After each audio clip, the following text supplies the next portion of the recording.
Silvia, welcome back to my channel. Today we're going to have a look at 10 decks that I'm going to recommend to you if you're into vampire lore. So I don't know if you noticed, but I'm wearing this necklace which has got bats. Basically these are bats, and you can see it here from this ring is basically the same, and this is a pretty cute bat, I have to say. But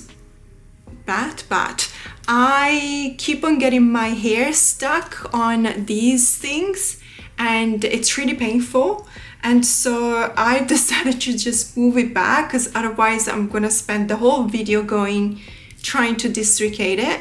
And also this is a very heavy ring and it really digs into my finger. I should have known better when I saw it, but I was really I just really liked it, and I thought, okay, well, I'm going to work through the pain of using it, but I'm gonna see how I go in opening up the decks and showing you the cards, because it's really difficult. Like I can barely bend the finger, but in any case, it is really cool, and that's what we want to see. So if you're one of the members of my channel, you will know by now I have closed the voting, the poll, to decide for the next deck study, and the vampire based decks basically have won.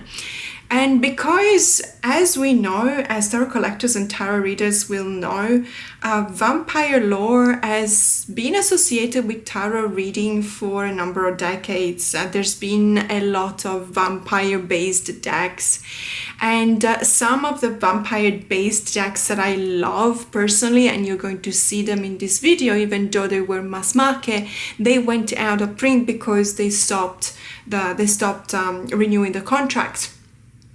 Which means that they're out of print, they're hard to find, unless in some cases, and I will tell you which, you might be able to still find the Spanish edition of one particular deck. And if you're a member of my channel, you will know this already. I will never force anyone to spend money, especially when it comes to an out of print rare and hard to find deck that can set you back something like $300-400. I will never force anyone to do so. I do tend to share a lot of material, especially because I prepare like entire books that you can print out and then bind together if you want, or you can keep them in a digital format. When it comes to deck study, but also, the Read Like a Pro courses and everything. And I always tell my members, this is the deck that we're going to study, but if you don't have it, you will still be able to follow through with the deck study without buying it, because I always share pretty much everything. So there's 3 levels to my membership. The first one is considered a supported level, the Fairlight members, and I do share the wrap-up video for the deck study also with my Fairlight members. But let's say that the bulk of the study is done with the Sunlight and the Starlight. And the Starlight members also have access to an additional part of my practice, which is basically we're going to use tarot decks for healing purposes, to reconnect with our own inner child. I've done a lot of videos about that, to go through some aspects of shadow work. I've done that as well. And so this year, basically, I'm going through each and every month, and for each and every month we're kind of finding a different aspect related to the energy of a major arcana that I associate with that month. So it's actually really kind of fun. And so I just wanted to say the decks that I'm going to show you today are all of them going to be part of this deck study. So it's not just one deck study, it's literally 10 deck study, and that is literally what I've done for the Orion's Animal Tarot, which is the previous deck that we're going to study with, that we have studied with my members, because not everyone had it. Then I said, you know what, animal-based decks are pretty much covering 60-70% of non-RWS clones, or let's say non-human based RWS clones out there.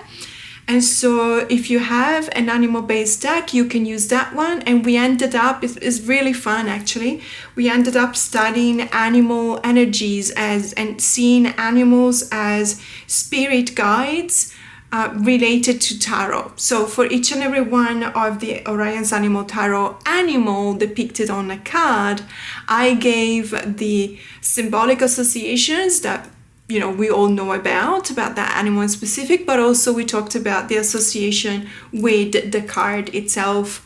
And that has been a monumental effort on my side, but it was also lots and lots of fun, and I really, really like it. And I do, I do that for my members, and I think that it's one of my favorite part of my practice, and it's probably one of the reasons why I keep on making videos, is because my members literally contribute to my income. There's no two ways around that. We all need to pay rent, bills, leases, car payments, bills, tarot decks. So obviously money has to come from somewhere. And so a huge thank you to my members, because I know that many of them have been supporting me for almost 2 years. So you guys rock. You're just absolutely wonderful. So let's have a look at all of the decks that we're going to study with my members. If you want to join the membership, the button to join, or rather the button to join is on desktop versions of the channel. I don't know, they made it confusing because, why make it simple when you can make it complicated? But there's always a link to join my membership in the description box below. Now let's start with the tarot deck. That is the one that I was talking about earlier. So this deck was originally a mass market deck, but they stopped renewing the contract and it went out of stock very quickly. However, I can confirm, because I've seen it this morning at the time of filming, and today is actually the 18th of October at 3 p.m. So at the time of filming, it was still available on Amazon US, the Spanish version of this deck, for a decent price, 75 Australian dollars, which is honestly, it's a good price, plus shipping, obviously, depending on where you live. However, you never know.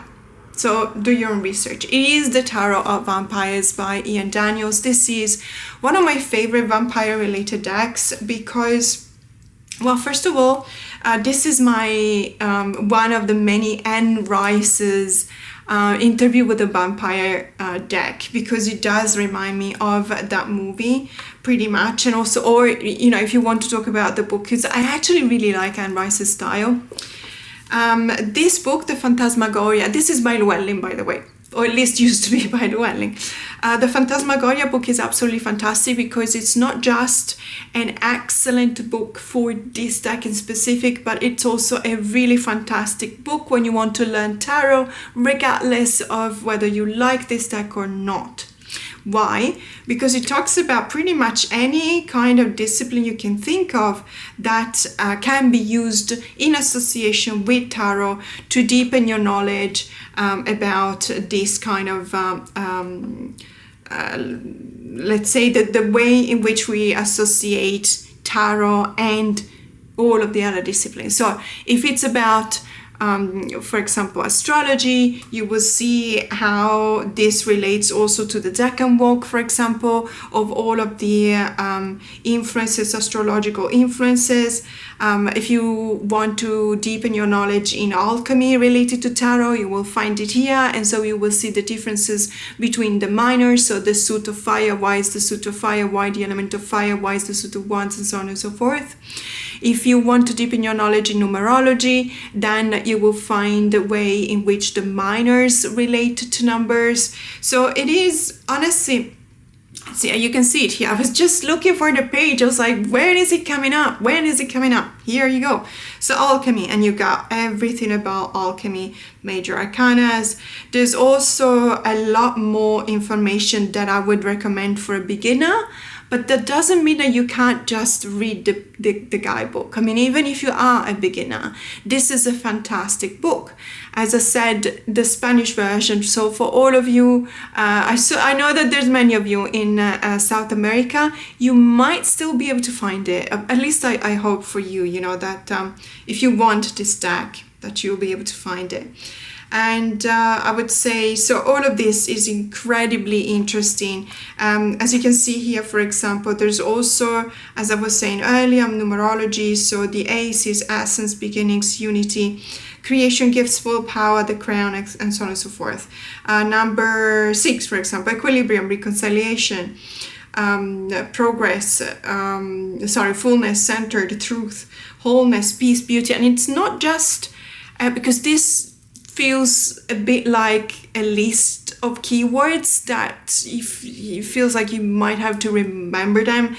No, it actually explains everything. So here it talks about the core cards, which is very interesting. Then it talks about Kabbalah and Tarot, which is obviously another thing that is absolutely fascinating and really important, I think, to study and to know. And it's, as you can see, it actually goes on for pages. It's not just your paragraph about this. So that is what, like, alchemy and kindred spirits, for example, obviously all the associations.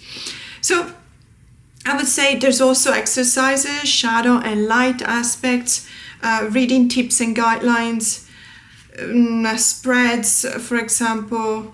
We're probably going to use, so I always propose custom spread, and then I send them out, with the PDF material that I make available. So it's always really interesting to me to see the way in which the creator of a deck and also the editor or the writer of the companion book go to really great extent to make sure that they express the message that they want to convey to everyone that is buying their deck. And this is really a lot of work. They put a lot of effort in this book, let me tell you. So kith and kin personal card portraits. This is just absolutely mind-blowing. And then obviously it does start with the cards, because you also want to talk about the cards themselves. So I highly recommend it just for the guidebook. But let's have a look at the cards themselves, because obviously that's also what interests us. I mean, when it comes to vampire lore, I think that we all agree that there's probably 2 kinds of vampires. As I always say, the really sensual and sophisticated vampire, which tends to be my preference, but to each their own. But to me, Interview with the Vampire was just such an amazing movie. And also The Lost Boys. The Lost Boys is actually my favorite movie about vampire, because there's a lot related to, let's say, also this really fresh approach that at times is also comedic throughout the movie, because you have different, it's also a coming of age, and you do have different ages. So you have the circle of vampires in their probably their late teens, or rather early 20s, I would say, more than late teens. And then you have teenagers and the way in which they relate to what is happening in their town.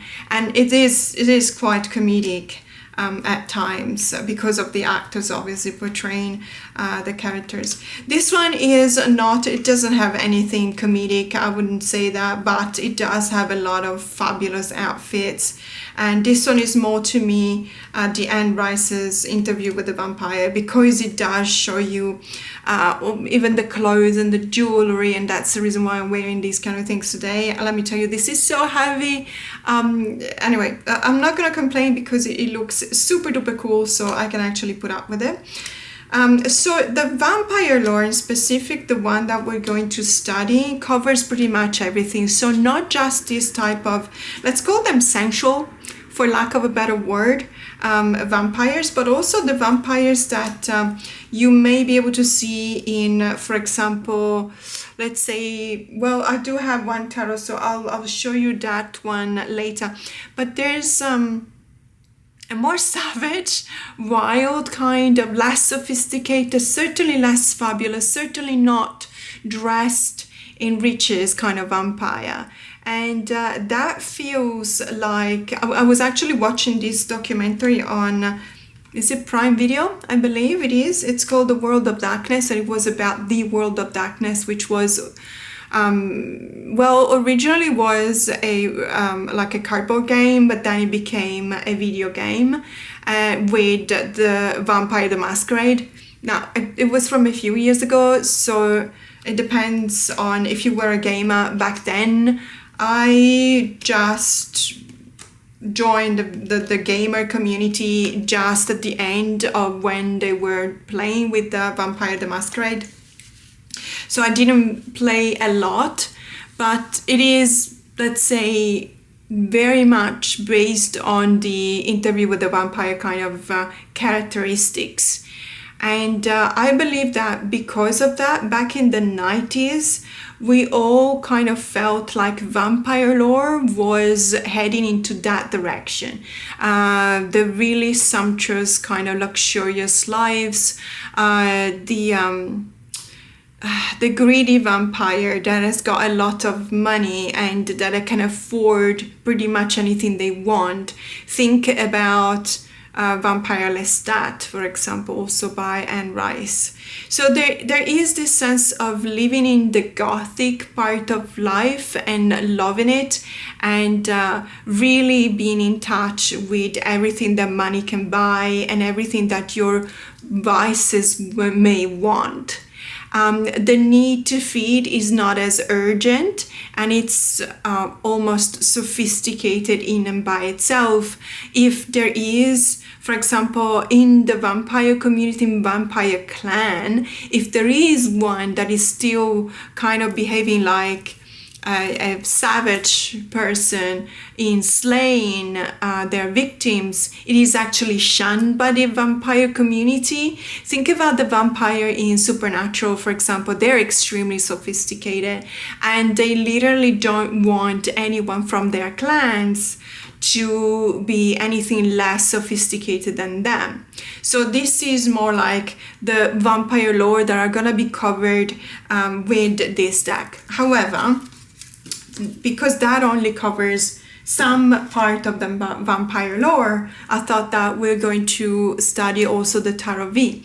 So this is by Alejandro Colucci, and it's one of my favorite also vampire decks. Although you'll probably hear me say that for a lot of decks today, because vampire lore is probably one of my favorite themes, together with, let's say, skeleton and skull, skull obviously based lore, bones, antique anatomy, stuff like that. So this deck is still available. It's a mass market deck by Los Carabeo. It is one of those products that is a bit more of a deluxe kind of edition because it comes with a 2-pack box like this one. It is from a couple of years ago, 4 or 5 maybe. I'm always, for me, time doesn't seem to pass. It's like, I always say, this is a deck from 2 years ago, and then I would just find out that it's been released 10 years ago. And I literally do not feel the passing of time, but that's fine, I guess. So this one is covering a little bit more let's say a more urgent vampire, the one that is quicker, the one that doesn't necessarily discriminate in a beautiful, gorgeous, attractive victim and one that is just pure vessel for blood. So these vampires are also not really scared of getting dirty, which is something that, in the other vampire decks you will not necessarily see. One thing is the really sophisticated droplet of blood, that you can see on the side of the mouth. That is actually kind of cool. But I think we all agree that the vampires that we can see in here, they don't necessarily care about getting their clothes dirty and just, generally speaking, looking scary and looking maybe even not necessarily dirty, not necessarily clean, not necessarily sophisticated, not necessarily dressed to the nines and so on and so forth. For this one, for example, and there's many other examples. So I believe that this one, really, even this one, for example, this is the 10 of daggers or swords. This is really giving me the right vibes for this deck, because it shows me a vampire depicted in its act of literally jumping on their victims, and so it talks to me about that sense of urgency of feeding, and so it shows vampires more like animals rather than, you know, the sophisticated aristocratic part of a clan that we can see in other decks. I think that we need both these kind of depictions. I think that it's really important for all of us to, if we are interested indeed in vampire lore, I think that it's very important to remind ourselves of the traditional way to depict vampires. If you think, for example, of Count Vlad, like for example in this card, he would look, so in Nosferatu you have different way to depict even Dracula, Count Vlad. So in Nosferatu it would be nothing, just this much more human than a monster, than a downright monster. They needed to make him at least slightly human because of what happens in the movie, but you would not really believe it when you see that he's talking with Jonathan because he needs to give out orders and everything. You don't really believe that you know, this accountant that is coming from London, very sophisticated London, and goes to Transylvania to meet up with this apparently very rich person that wants to buy a property in London. You would think that they would immediately feel that there's something wrong, and yet the whole story of Dracula is about deception as well, because Count Dracula has an absolutely a very important desire that moves every single action, and for him is actually to be reacquainted and reconciled with Mina. So this is something that we're going to tackle in the deck study. What is the desire that pushes a vampire in the many representation of vampire lore throughout cinema, books and tarot and oracle decks? So there's a lot of differences. And if you like in my case, I appreciated Nosferatu, the most recent representation of Dracula, the story, but I actually prefer the original one with Winona Ryder and Keanu Reeves. So because in that case, and Gary Oldman that plays Dracula, because I can actually see why you would be tricked into believing that this Count is a really powerful person, very sophisticated, and so on and so forth. And you would also believe that there is such an amazing love story there. So that is my favorite representation, but we're going to have a look at both of them, because I really strongly believe that we also need our Dracula to look a little bit more, dressed in rags perhaps, and with, as I said earlier, not really scared of getting dirty, of getting blood on his clothes, and looking scary, and looking like it's absolutely a monster, and it's definitely not trustworthy, and so on and so forth. I love this full card, by the way. Really, really atmospheric and very deep and dark and dangerous itself. So, as I was saying, the Tarot V definitely gives me that idea of the vampire that is certainly not going to appear on the cover of Vogue magazine anytime soon. You know what I mean.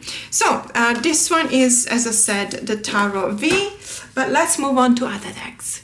Another deck that we're definitely going to have a look at for this deck study is the Gothic Tarot of Vampires, and this one also presents you with, well, it's in the title, a more like a Gothic approach to vampire lore, which is probably something that we're more keen to, because I believe that sometimes it depends on the ages, it depends on the era, the decade in which we're living. We wanted something incredibly sensual and beautiful, and as I said, picture perfect in the 90s. Then we wanted something grittier in the early 2000s. And also, I believe we went back to something grittier now, but it's probably the Gothic world, so everyone who belongs and likes and really feels at home with Gothic vibes will probably like this type of vampire themed deck better. This one also out of print, I'm sorry.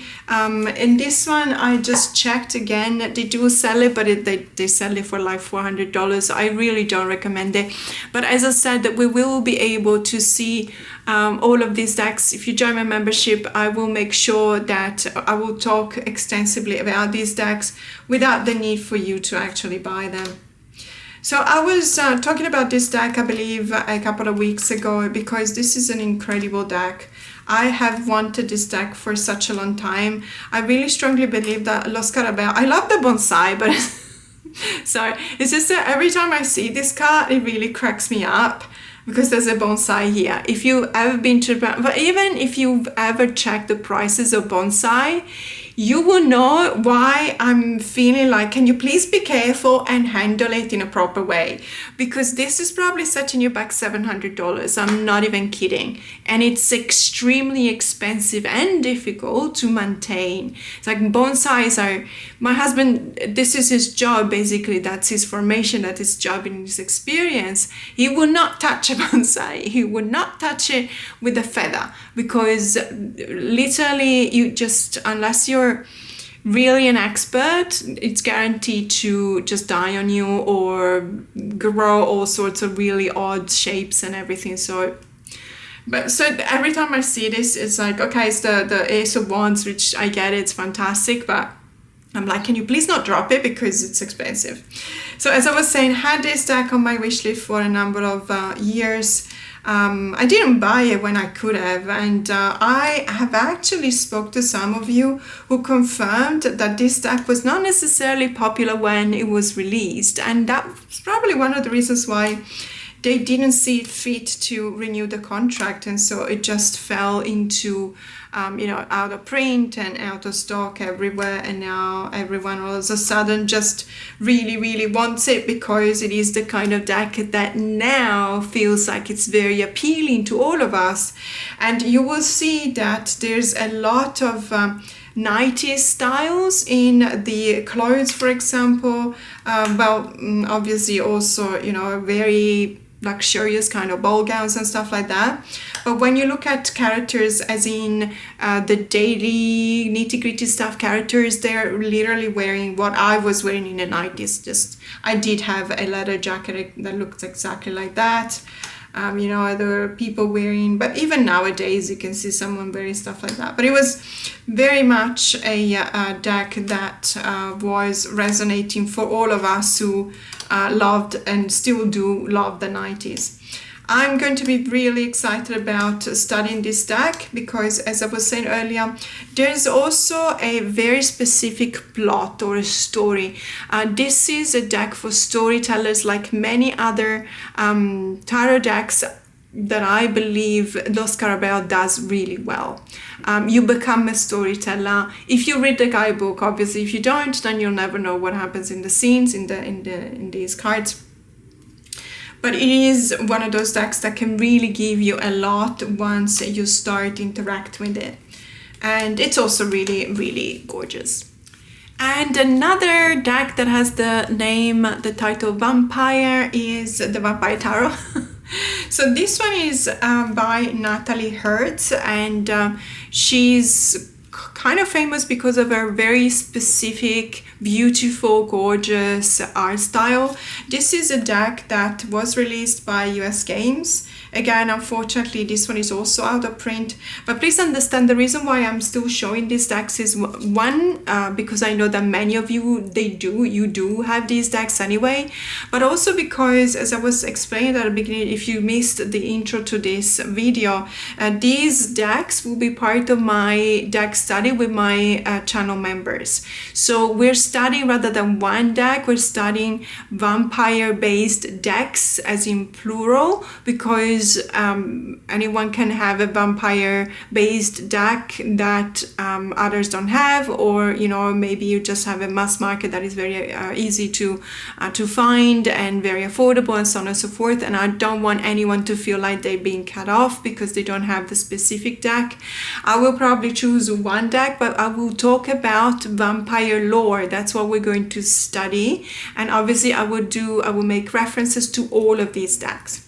So this is going to be one of them. So this one is also because personally I actually really like the style. This one, I don't know why, but it does remind me a little bit of I don't know why the 4 of Cups is here, okay? So it reminds me a little bit of Eric Draven, the way in which he dresses in The Crow. So it feels, I know that there are no vampires in The Crow, but it feels like if Eric Draven had to, because he dies on Halloween night, so if he had to be compared to a supernatural being, it wouldn't be a werewolf, it wouldn't be, obviously he's a ghost, but it would probably be sharing more affinity with vampires and vampire clans rather than any other supernatural being. That is the way I see it. And also because, I don't know, probably the art style, the darkness of the cards as well. If you have watched the original, The Crow, the original with Brandon Lee, you will remember how dark the whole movie is, and that is done on purpose because it's literally based on the idea that everything is nocturnal, but also at the same time, which is basically the life of vampires is at night because they can't go out with the sun. But also there's something else. Eric Draven is part of a group, a band, and one of their songs that it's actually part of the soundtrack of the movie, I don't know the title, but one of the things that he keeps on saying is that it can't rain all time. And so there's a lot of elements throughout the whole movie, especially when there's this descent into the hell of what happens, the violence that happens, losing the love of his life and so on and so forth, and losing his own life. There is this descent, and the more there is this, the way in which he relates to his own feelings, the darker the movie becomes and the more rain there is. And then at a certain point when he reaches a conclusion and he wants to do something and he starts doing, exacting revenge, then he gets progressive. Well, when he does exact revenge, it's even darker, but then it gets lighter. And at the end of the movie, it actually finally stops raining. There is something that it stayed with me for many, many years. The idea that we have to believe that it will stop raining one day. And obviously I'm talking about a metaphorical rain, the rain that tells you that things are not going the way you want them to go, that make life really difficult, that make you feel like you're possibly alone, and that you're never gonna see the light of the sun again. Whenever you feel that way, whenever I feel that way, I just remind myself it can't rain all the time. I'm a numbers person. I study numbers all my life, whether it's related to science or it's related to the stock market. Numbers are important for me. And so statistically speaking, I can assure you 100% is statistically very, very improbable that it will just keep on raining forever. So that, out of the sheer conviction of this metaphor, I can literally lift my spirits up, thinking it can't rain all the time. It's raining now. It's gonna stop. I don't know when, but it will stop. Look at how beautiful this Strength card is. It's probably one of my favorite cards of the deck. So this deck, I know that it looks, and it is, a little bit peepish when it comes to the minors. However, not all of the minors are completely peepish, as you can see here. But this is an incredibly beautiful deck. It's very scary, but it's also very sensual, as you can, I don't know if you can feel it, but it really does feel like those vampires are there for you to join them. And that is one of the themes that I'm actually very, very much resonating with, and it's part of the theme that I appreciated so much when I was watching Sinners, which is a horror movie from this year. My favorite movie from this year, probably will remain my favorite, or at least one of my favorite movies of all time, because it does make this kind of association with music, as well as specific also the history of black music. And it does so in such an amazing way, scenic. The cinematography of the movie is stunning. The music itself that has been chosen is incredible. Everything about the movie is just 100% perfect for me.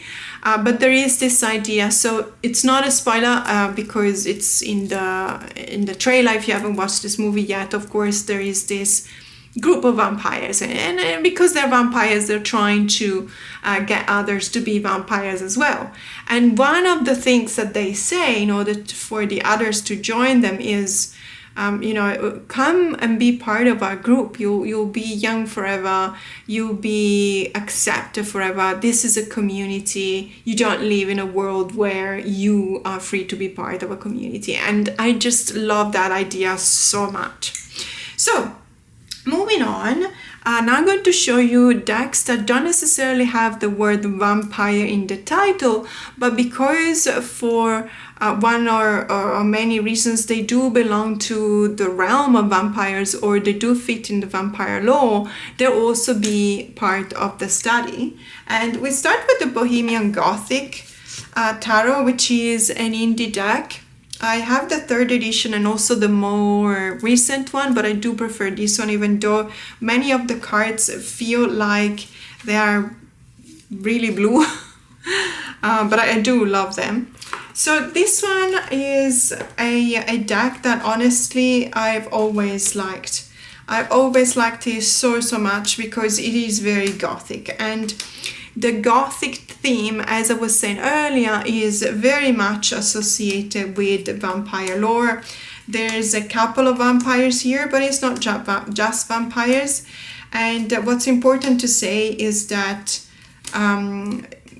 for example, this one to me, okay, I can't be sure 100% that the Queen of Swords is a vampire, but this to me is the typical way to reproduce or to represent a gothic vampire.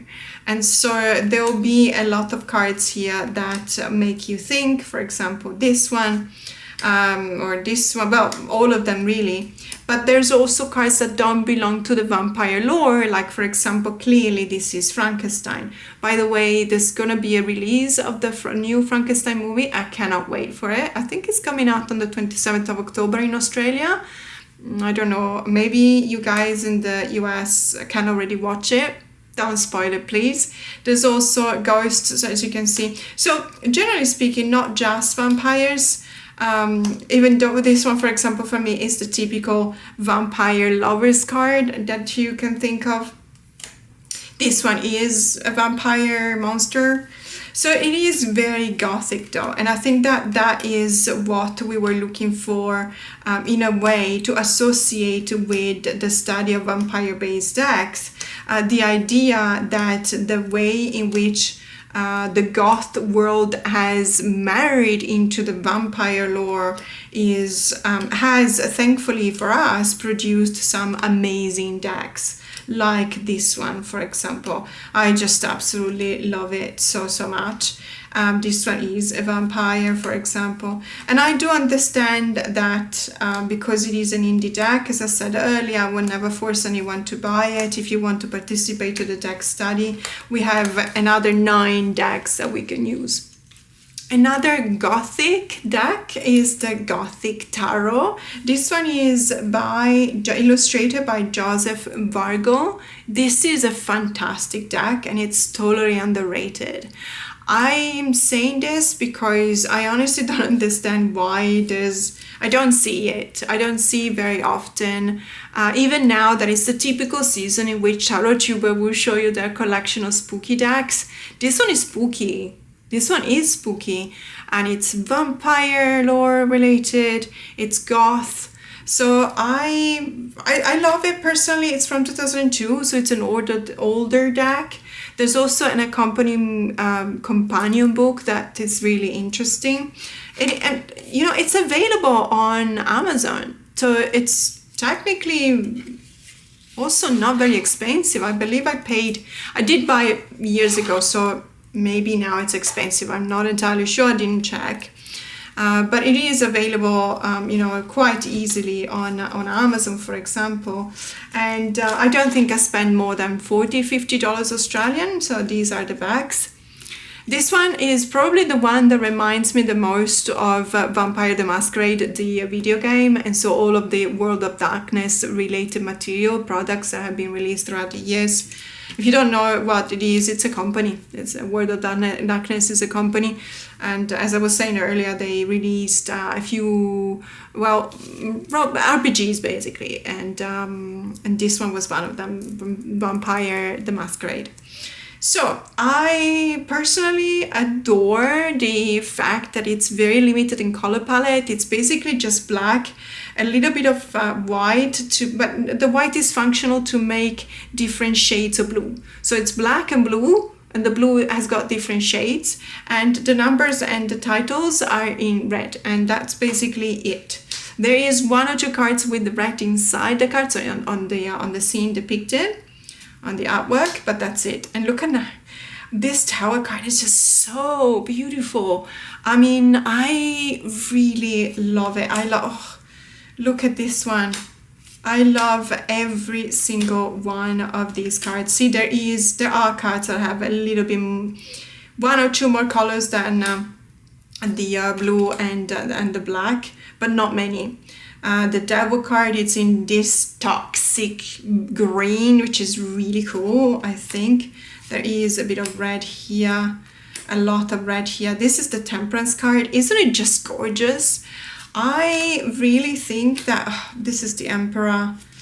I really think that they've done a fantastic job. This is probably my favorite death card when it comes to spookier decks. So not the ones that I will look at to challenge the way in which tarot is always looking at the death card. The ones that are scary, this is my favorite death card.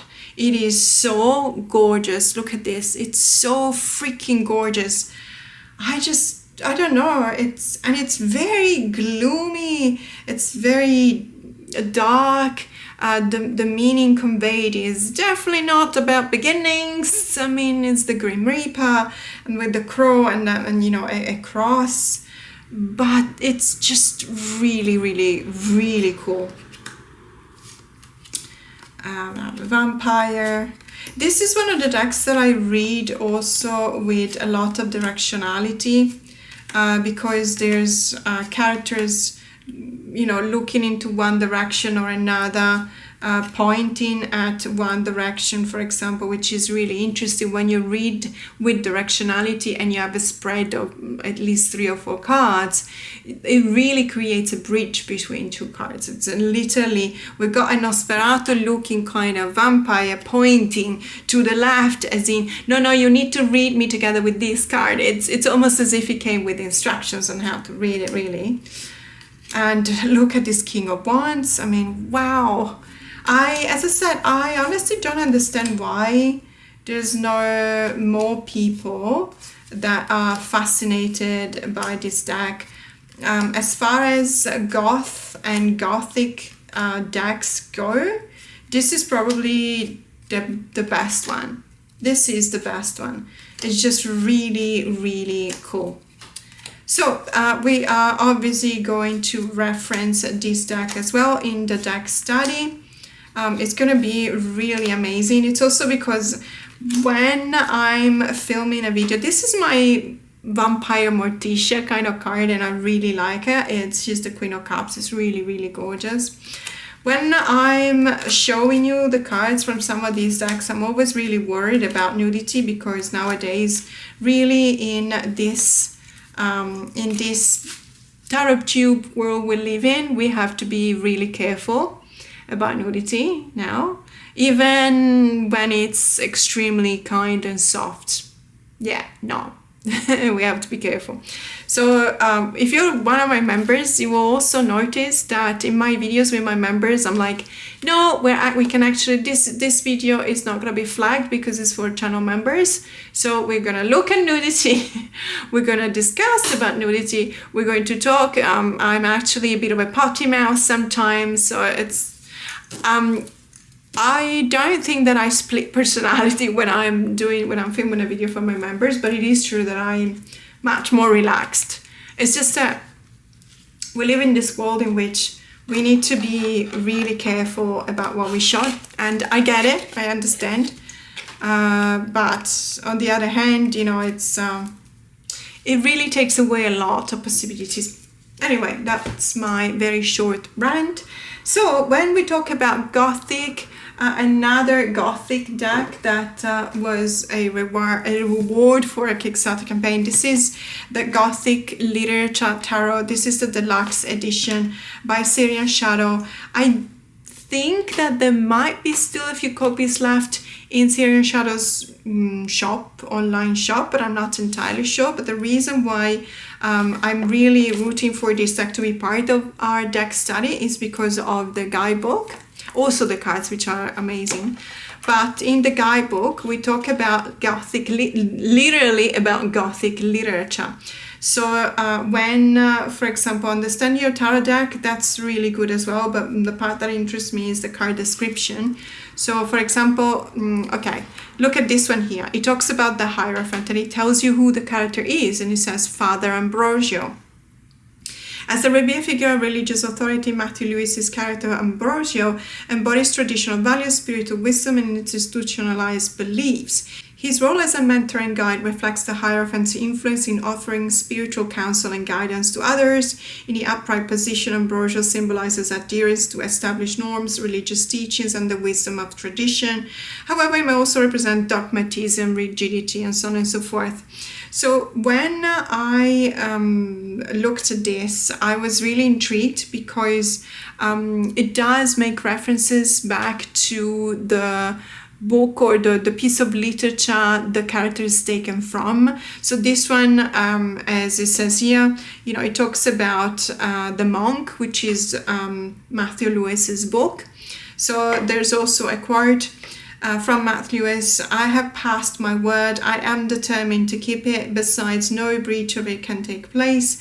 The novice is devoted to me with a fervour which nothing can abate. She will accede to all that I require from her, and you may depend on my so occupying her attention as to make it impossible for her to bestow a thought on anything else. So it gives you also the vibes with which you can connect that particular card to the piece of literature that is referring to, which is always very important to me because, let's face it, I mean, literature for me is a way in which I enjoy my passion for these darker themes. Literature, movies, TV shows, tarot and oracle decks is all part of a very important part of my life. So I really appreciate it when I can get to know these vibes and the literary references a little bit better. For example, the Lovers card is Catherine Heathcliff from Wuthering Heights by Emily Bronte, and so on and so forth. And so I just wanted to show you the division between the major and the minors. Unfortunately, in the minors, we still talk about the card itself, and it does give you a paragraph in which it will tell you how to interpret the card, but they're not referencing back to a work of literature, which is a bit of a pity, because honestly it would have been absolutely fantastic had we had that. And these are the cards. So I've shown it in my latest video as well, I believe, because this is my Nosferatu deck, and you will notice you will notice it because there's pretty much fog everywhere. And it is one of the major elements of that movie, to the point that it feels like it's actually becoming a character in the movie, with all that it entails, you know, because when do you use the fog in a movie? When you want to hide something. Why would you want to hide something? So that it becomes unknowable. And something that we don't know, it's something that we're scared of. So it's really, really, really a beautiful deck. Really gorgeous cards. And because it's, so you don't just have, you do have Mina, for example, in one of the characters, but it's not just about, and this is Sleepy Hollow, for example, it's not just about, let's say, vampire lore, but it's the Gothic side that is in common with vampire lore that we're going to focus on when we're going to reference this deck for our deck study. Love the Ten of Torches. Look how beautiful this is. So really gorgeous deck. Absolutely love these vibes. And, you know, bring on the fog. I like it. The next deck we're going to reference in the deck study is the Macabre Tarot by Sam Rook, Samantha West, as they used to be called, but when they released this deck with Rockpool, it's a mass market deck. It's got a really cool shape of a coffin here. And by the way, this bat could be a friend to my ring bat. Look at that. They could be friends. They could be pals. I love this deck so much. It's dark though. It's one of those decks that you really want to dismiss in the darkness. You like it, it's gorgeous and everything, but it keeps on feeling like the campy, so the over the top is just around the corner, but it never makes it on the scene. I don't know if I'm explaining myself, but this is what I feel like when I look at this deck. It is creepy. So there are a couple of cards that are triggering even for me, I would have to say. So I do caution you that if there's a couple of things that are triggering you when it comes to, for example, eyes, you might skip ahead. Although if I do see that card, I will make sure that it doesn't come up. But overall, absolutely gorgeous deck, very macabre, very gothic as well. As you can see, very gothic, very macabre. It does show you a little bit of oddities and curiosities kind of vibes as well. There is a festival that you guys have it in the US, the Oddities and Curiosity show. It's been coming to Sydney for 3 years now. I think it's also this year they're also going to Melbourne, maybe last year as well, I don't remember. So I don't know if I explained that correctly, but this one feels, all of these images feel like they are very macabre, very dark, very gothic, but at the same time it feels like they're this short of turning over the top and campy and a bit exaggerated, and they never do though. So they stay just shy of that, which I believe is a fantastic equilibrium, fantastic balance to hit the right spot, because it does it feels claustrophobic at times, and all of these characters here are very disturbing or going through disturbing situations. So this one is not necessarily pointing to anything, I would say, vampire-esque, but it does share the gothic feels, definitely share the gothic feels of the gothic part of vampires. And in many cases, you know, this one could be a vampire. So there's a lot here that could be seen as such. Really, really loving this deck, by the way. And it reads actually really well. That's something else that I don't know if I always say this whenever I talk about this deck. I love the Hangman. It does read quite well. This one reminds me of Donnie Darko. The creepy bunny customs. Rabbit custom.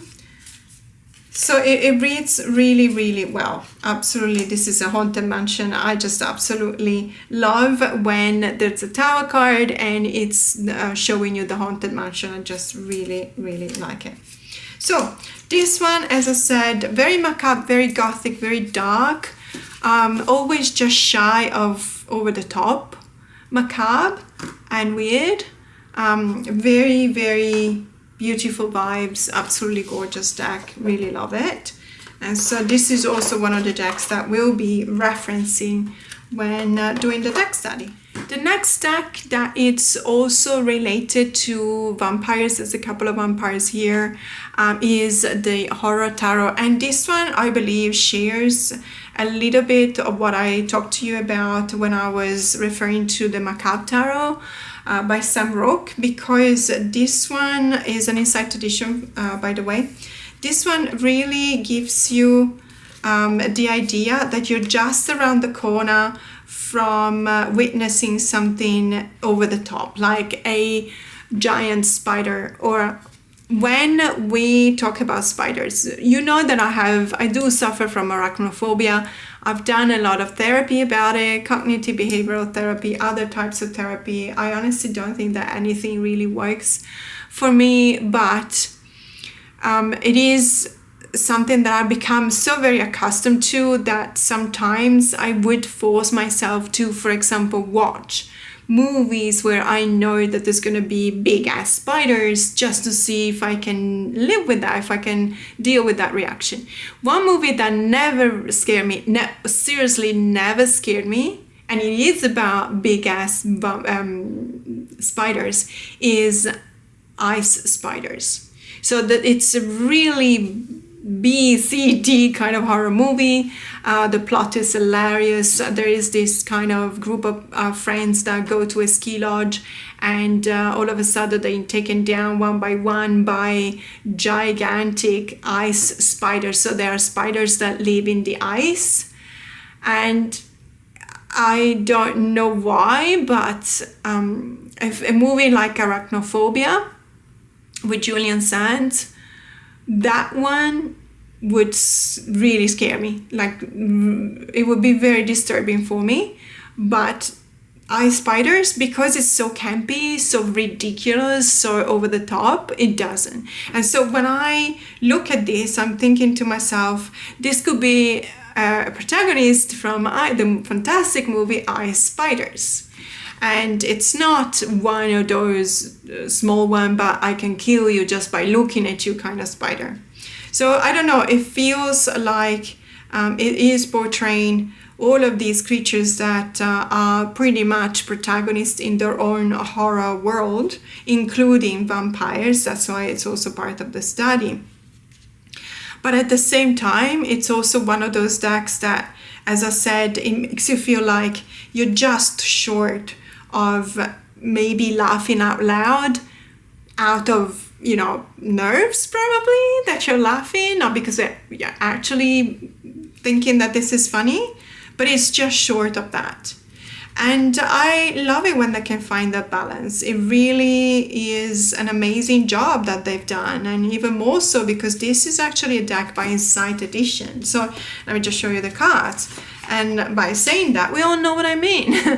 But this one has pretty scenic kind of minors. I mean, I wouldn't go as far as to say that it's 100% all of the minors are scenic. But I mean, if it's even 3 cups like that, to me, this is scenic and I'm really happy about it. I actually like it. So this is a gorgeous deck. I really like it. And as I said, because there's some part of vampire lore still associated to other lore. In particular, I've seen a couple of yokai, so the supernatural beings in Japan. It can also be referenced when studying other decks. But I really can't wait, because I find this deck to be really gorgeous, really beautiful, gorgeous, absolutely phenomenal. I actually, being someone that always prefers borderless versus bordered cards, I actually really like these borders. They are very gothic, vampire-esque. that side of the vampires that we've seen before when talking about Anne Rice's interview with the vampire. So sophisticated one, luxurious one, the ones that live in a really sumptuous castle because they have all of this money, and all of their mirrors have this kind of thing on the borders, because on the frames, because that's just what they like. It's the kind of aesthetics that resonates with them and with me when it comes to decks. Another deck that I wanted to mention, even though it's not a tarot deck, it's not an oracle deck, it is an I Ching though. It's an I Ching deck. It's the I Ching of the Dead Moon by Luis Royo. This is again a deck that is not in production any longer. I have seen it sold though on eBay for a decent price, so maybe you'll still be able to find it. The reason why I will also reference this deck in our deck study with our members is because this is probably, when it comes to let's say the world in which I would love to live, when I say I would like to live in a Gothic world, in a world with vampires and everything, this is what I would like to see. Does that make sense? These are the characters that I would like to see. And this is as I said, it's not a tarot, it's a I Ching deck. By the way, I still haven't studied this particular I Ching deck. There's instruction cards here, and the reason is that this is so tiny that I honestly struggle to actually read what it says here. So there is also this guidebook, and I will probably just focus on that. But in any case, it's a deck that is absolutely gorgeous. Let me just put it upright, because obviously we want to see the cards, don't we? It's a really cool deck. Really beautiful. Luis Royo is a bit of a hit and miss for me. I really love this deck, but there's another deck, I think it's just called the Luis Royo deck, that I just don't really vibe with. I don't really like it. This one is absolutely gorgeous, because all of these ones, they look to me like they could be on, if there was a Vogue magazine about vampires in Japan and China, in, let's put it this way, in Asia, this will be it. These will be the models that they will contact to take photos of. They are just so beautiful, so gorgeous, so incredibly fascinating. Everything about the elements that you see on the cards, personally, knowing the little that I know about I Ching, it doesn't resonate as an I Ching deck, because to me I Ching is all about understanding the elements of the mountain, the water, the fire, etc. And in here I can barely see them when I look for them. What I can see is these really gorgeous characters, these really gorgeous and very atmospheric, cinematographic kind of scenes that really speak to me, like we were looking at, and this is actually what we're doing. We were looking at the fairy tale, but it's a darker fairy tale, and it's referring to that. So obviously we need to read the guidebook, and whenever I will have the time to just go through this, I would definitely I know that I will have a fantastic time. This one, as I said, is just, I wanted to mention it just en passant, in the sense that it's not necessarily it is a deck that we're going to look at when we're going to do the deck study, but it's not necessarily a deck that will lead the study. I would definitely not base let's say all of the material that I'm preparing on this deck, because, well, first of all, it's not exclusively, or it's not even specifically based on vampires, and it's an I Ching and not a tarot deck. But it is a fantastic deck. But I saved my favorite one for last. Maybe because I just wanted to explain something about this deck, the way it feels to me, in a way in which I don't feel like I have to incorporate it in the video. This is something that I always wanted to say about this deck, and I did say for a couple of times. I don't always have the opportunity to show this deck on my channel simply because it's a very niche kind of deck. It's, well, you've got it here, so let me just easily just zoom in and we'll talk about this one. So this is Le Vampire, or Les Vampires. This is a Lucy Cavendish deck that has been released by Blue Angel a few years ago. Blue Angel has a fantastic contract, I think, with Lucy Cavendish and JBG, and the way in which Lucy and JBG pair up to produce some of the best Oracle decks I've ever seen is just nothing short of amazing. I really love the way in which the JBG's art style, which is very easy to recognize, is very familiar. You will definitely have seen these kind of doll-like characters that are always a little bit weirder. There's always this kind of suspension of disbelief when you're looking at the images in her decks. And I'm talking about many of them, such as, well, also the Halloween Forever Oracle deck, also released by Blue Angel, for example, which is perfect for this time of the year, but also the Oracle of the Shapeshifters, the Alice in Wonderland Oracle, the Oracle of Shadow and Light, and I believe there's another couple of Oracle decks that they don't always have this collaboration between Lucy Cavendish when it comes to the wording and the guidebook. But they are illustrated by JBG. It's just, everyone knows that JBG, it's Jasmine Beckett Griffith. So JBG, it's just easier this way. So why did I want to keep this for last? Well, because this is an Oracle deck that in a way expresses or depicts or shows you the way in which I believe I would relate to a vampire. If I had the possibility to speak to one, what would I say to this vampire? And more to the point, this is the way the vampire would speak back to me, you know, if we met one day. And I believe I've already posted a video in which I was recommending you tarot and oracle decks based on your taste in horror movies. So I've already talked about Sinner. Sinner is one of my top 3 favorite movies of all times, and not just horror movies. It's just absolutely, the cinematography is stunning, the plot is amazing, the music is freaking awesome.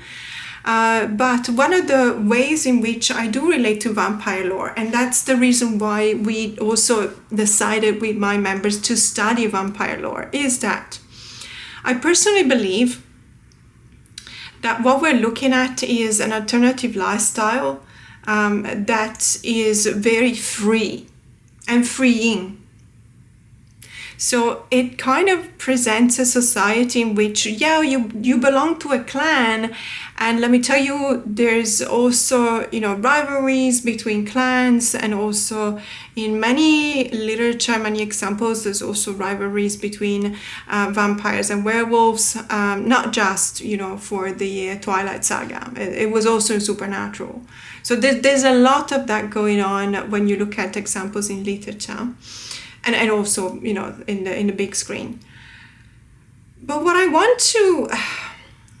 really want to talk about is the fact that, as we've seen in Sinners, the vampires, okay, sorry if it's a spoiler, but we kind of all know that Sinners presents vampires, right? Okay. So the vampires are actually representatives of a community that is very tightly knit together, that is a community that supports each other, is a community that does not make any kind of differences and discrimination when it comes to any kind of, let's say, appearances or way of living your life and lifestyle. So it looks at the fact that these beings are vampires first and foremost, and everything comes second to that. That is a very unifying kind of concept. When the main vampire talks to Michael B. Jordan and asks him, why would you not join us? what I'm offering you is a no-brainer, we would say in Australia. It doesn't take a lot of a brain to understand that it's a good deal. It's a good bargain. Why would you not join us? In here, you live in a society in which you are not accepted. You are not seen as the same as everyone else. You are not treated the same as everyone else. We offer you a society, a community that could not care less about the color of your skin, for example, and any other things that would be a subject of discrimination in your world. So join us. But why do you even have to think about it? Join us, and there's a moment in which, and it's probably also because of the music and everything, and they really put you in a state of mind in which you're more receptive. But there's a moment in which had I been a protagonist in the movie, a character in the movie, I would have said, okay, I would have said, yes, you know what, I will join her.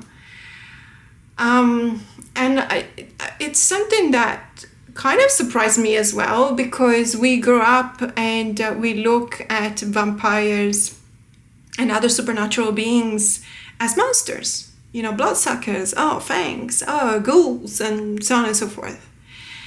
But let's spend a moment in which we actually look at the way in which their society is structured.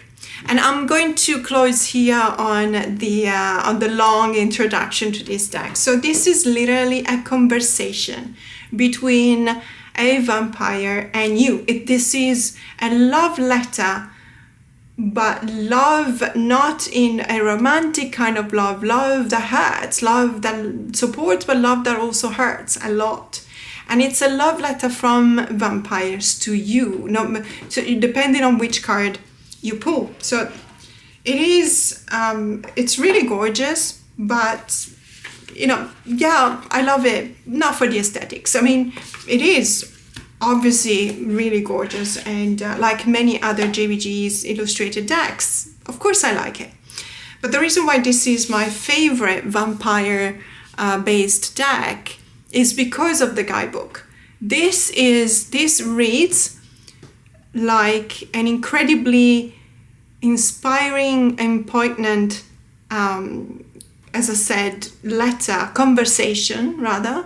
conversation between this group of vampires, eternal vampire, by the way, eternal vampire. You can really tell that there's this wisdom coming from experience of having been alive for hundreds of years. And you, the tarot reader, the person you're reading for, and so on and so forth. So I don't know whether I want to pull a card. I'm just going to show you the cards, and then we're just going to pull one, and I'm going to read out of the guidebook just to give you one example, because I really believe that it's probably easier, if I do that. So as always, you have the very characteristic feel of JBG's art style. These doll-like creatures with disproportionately large heads compared to their bodies, very spaced eyes, very communicative images, very intense, at times actually creepy. Well, it would depend on the deck you're looking at. Many of these probably exaggerate a little bit when you introduced elements such as skulls, for example, or blood or fangs. But at the same time, we're also looking at a world on its own. I was talking about World of Darkness. World of Darkness was revolutionary. It was something that was actually recognizing that there is this craving for these kind of vibes in society. And it wasn't just because World of Darkness was at its peak in the 90s, but it's actually coming, I believe it's actually coming back. Because there's also this sentiment of people saying, you know what, just switch off the news. I really can, and I completely understand. I've actually switched off the news back in 2020, and I haven't switched them back on ever since, because I'm someone who's extremely emotionally reactive to what I read, and I do not often do not find a way to just get away and find a safe space for myself. I'm an empath. There's no two ways around that.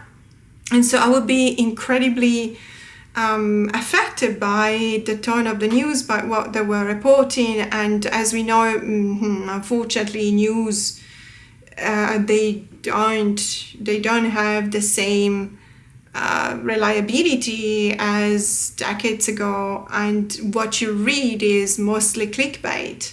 And I wouldn't be able to differentiate between what I was reading in the article and the title. And sometimes I was just really overreacting to that and feeling overwhelmed. And so I just switched off the news in 2020. Now what I do is I mostly rely on one or two independent newspapers that I trust. And that's where I get my news. Or, sometimes, obviously, because working in the stock market, you need to be aware of what's going on in the world. But trust me, I have a few Twitter accounts, X accounts that I follow, and I know that they will never skew the news. They would never write down clickbaits. And as a result of that, they don't have that many subscribers. What sells is clickbait. Clickbait sells. Subtle doesn't sell. But in any case, so let me just, as I was saying earlier, I think that it is probably best for me to just pull a card and then read out of the guidebook for you.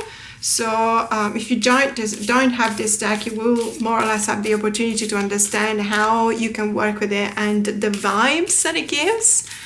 These are the most tangible, I would say, vibes because of the way in which it has been structured.